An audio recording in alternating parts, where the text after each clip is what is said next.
Naghahanap ba kayo ng mga abot-kayang packages para malibot nyo ang Pilipinas, pati na ang buong mundo? Dito sa 35th Philippine Travel Mart, marami kayong mahanap na packages na pasok sa inyong budget. Ito yung mga domestic packages na meron sila. Tingnan nyo yung Boracay, 6,999 pesos lang per packs. And ito talaga yung mahirap puntahan. Ngayon kasi super in demand talaga. Surfing capital of the Philippines, ang Siargao, 15,999 pesos. Inclusive na raw yan ng airfare, hotel, and transfers. So, mahirap mag-book dyan, but with this price, wala na daw kayong aalalahanin pa. There are other places also that you can go to, gaya ng Palawan na isa rin sa mga in-demand. And ang El Nido, also 8,999 pesos.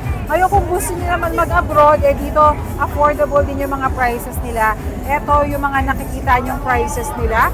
Isa sa mga sikat na destination ngayon itong Taiwan, 28,888 pesos.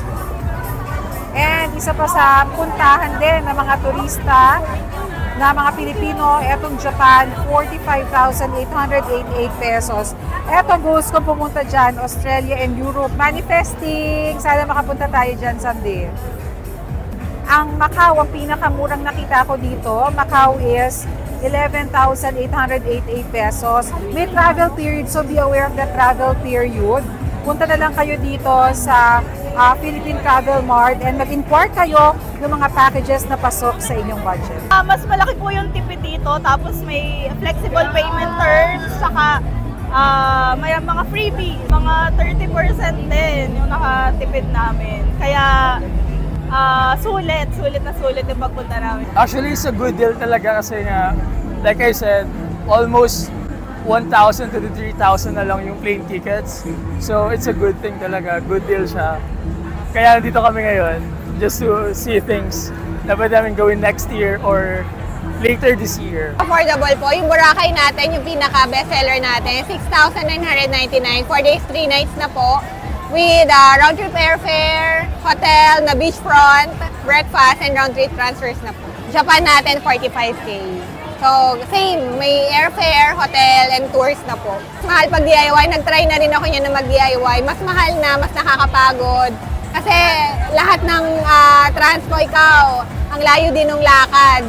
Kasi di ba pag magte-trend ka sa Japan, medyo malayo. So, Okay, how much ma'am? Ang Japan na 45,800. ay naku, baka abutin ng 100K. Kapag DIY. Kasi yung transfers, kung magpa-private transfers ka, mas mahal. Kasi sa amin, naka-group siya, so mas mura. Kapag naka-package ka, meron ka kasamang tour guide.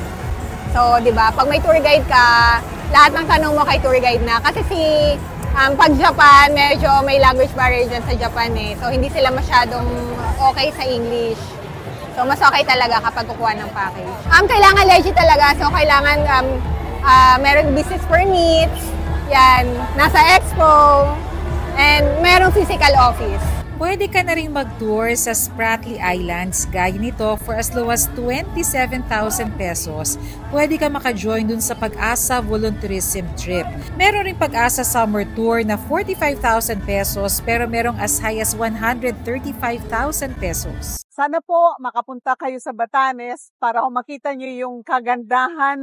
Marami na hong pumupunta sa amin sa Batanes para ma-experience nila yung breathtaking Batanes. Alam niyo ba na mga travel fair kagaya nito ay pagkakataon hindi lamang para makita ang ganda ng Pilipinas, kundi para matikman din ang iba't ibang mga masasarap na pagkain ng mga Pilipino. Alam niyo ba, dito sa booth na ito sa Western Visayas ay matitikman natin ang mga masasarap na mga matatamis na kutkutin. Ito yung bayan ni Cardinal Sin, ang New Washington sa may Western Visayas. At alam nyo ba, marami silang mga kutkuting dito, kagaya nitong bukayo. Meron rin silang banana chips. At ito, alam nyo ba, lagi itong pinapasalubong sa akin ng yaya ko before. Kaya it brings back happy memories of my childhood. Nakakatuwa kasi yung mga ganitong travel fair, hindi lang natin makikita ang ganda ng Pilipinas, kundi matitikman din natin ang mga masasarap na pagkain sa Pilipinas. Ito yung tradisyonal na pagkain na hinahain ng mga Maranao sa Lanao del Sur kapag meron silang mga bisita. Ang dami mga samot-saring pagkain dito pero isa sa nakakuha ng aking atensyon, itong tinatawag na dudol. Gawa ito sa glutinous rice, niyog at meron ring asukal.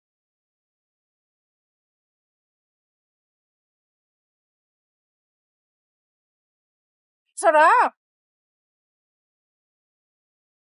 Para siyang matamis na bao. Well, it doesn't come as a surprise kapag alam niyo na meron tong nyog. Ang sarap ng pagkakagawa nila. So curious ako bakit kaya siya nagkaroon ng ganitong kulay. Ito yung isa sa mga delicacies ng BRMM na nakatawag ng pansin ko. Kasi sabi ko kay ma'am, tinatanong ko kung pansit ba to. Kasi looking at it up close and personal, iisipin mo na pansit siya kasi para siyang pansit bihon. Pero it's made out of rice flour and matamis. So meron tong asukal. And grabe yung first bite ko, suwabe. Tawag dito tinagtag kasi tinatagtag daw ito sa kumukulong tubig. That's why it got its form. Pero ako, I prefer, dahil wala tayong tagtagan dito, ganito ko siya kinakain. Ang sarap talaga. Maganda rin i-pair yan sa kape.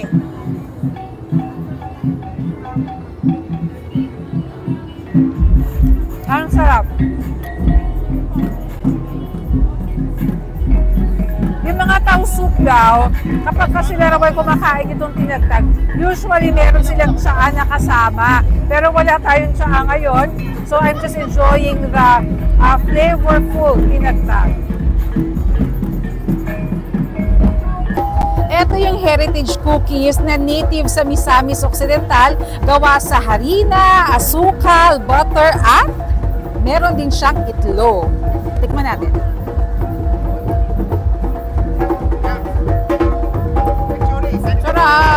Napaka-importante ng Philippine Travel Mart, organized by the PhilToa and in partnership with the Department of Tourism and the Tourism Promotions Board. Kasi nabibigyan natin ng oportunidad yung ating mga destinasyon sa iba't ibang sulok ng Pilipinas na mabisita ng ating mga turista.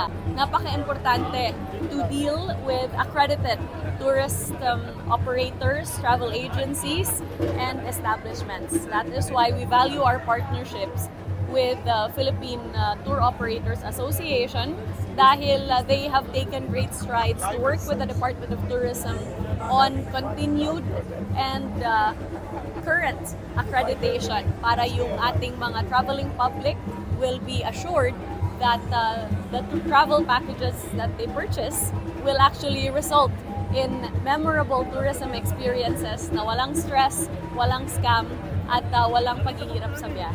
The Philippine Travel Mart is happening at the SMX Convention Center in Pasay City from September 6 to September 8. See you there!